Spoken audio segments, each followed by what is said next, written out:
আজকে আসলাম রামপুরে, খিদিরপুর ইউনিয়নে।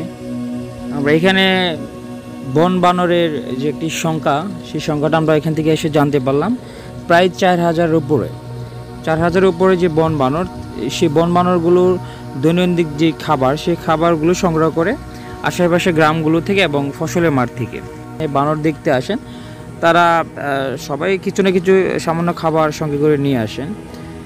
তার উদ্দেশ্য হলো খাবার সঙ্গে করে নিয়ে আসলে বানরগুলো মানুষের কাছে আসে এবং সেই দর্শনার্থীদের দেখতে সুবিধা হয়।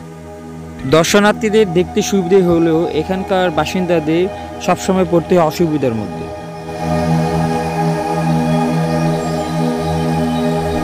বানর আপনাদের কি কি ধরনের ক্ষতি করে একটু বলবেন কি? ক্ষতি করে মনে করেন আপনি এই যে গাছ বুছ লাগায় খাইতারি না, সবজি লাগায় খাইতারি না, ঘরে ধরে অত্যাচার করে, বুঝছেন? কোনো গাছ, আম, কাঁঠাল কোনোটা খাওয়ার ইয়া নাই আর কি। আচ্ছা, এই যে বানরের যে অত্যাচার থেকে আপনাদেরকে বাঁচার জন্য আমরা কি কি পদক্ষেপ গ্রহণ করেন একটু বলবেন?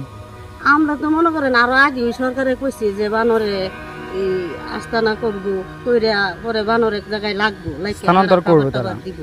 হ্যাঁ, কিন্তু এটা আর করছে না সরকারে। এই যে আপনার হাতে একটি গুলাই দিয়ে আমরা তারাইলে থেকে যায় আর কি, তারপরে যায় গুলাইটা এর দিয়ে আপনি ভয় দেখান। হ্যাঁ, এটা একটু ভয় খানাইতে ভয় খানা।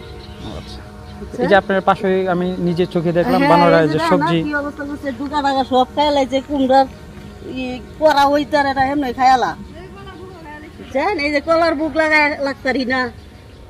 কি ধরনের ক্ষতি করে, কি কি বানরে আমাদের কোনো আবাদ হয় না, ঘরের জিনিসপত্র কিছুই রাখে না, সব এলোমেলো করে ফেলায়, ঘরে তারপরে পায়খানা করে, মানে ঘরে যাওয়ার অবস্থা নাই, তারপরে পানের বড় করে গুড়াও বানায় এলা ভাঙ্গিয়া চুরিয়া।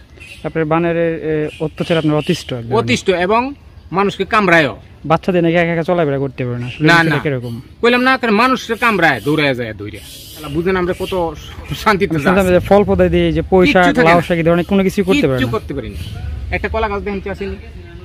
আচ্ছা, আপনার নামটা জানো কি দাদা? আমার নাম দিলীপ দাস। দিলীপ দাস। আপনার পেশা কি করেন? আমার পেশা হলো পানের চাষ। পানের চাষ করেন। ধন্যবাদ আপনাকে।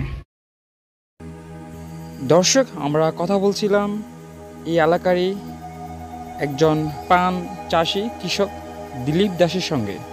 তিনি আমাদেরকে যেমনটা জানাচ্ছিলেন, বানরের যন্ত্রণায় তারা অতিষ্ঠ। বানর কৃষকদের ফসল প্রচণ্ড পরিমাণে নষ্ট করে। কৃষকরা যারা আছেন তারা বরাবরই ক্ষতির সম্মুখীন হচ্ছেন, তেমনটি আমাদেরকে বলছিলেন তিনি।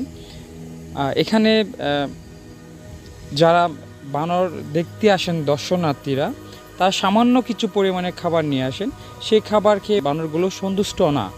তারা কৃষকের যে ফসল, সেই ফসল বিশেষ করে শাকসবজিগুলো তারা আসলে এখানে আবাদ করতে পারেন না।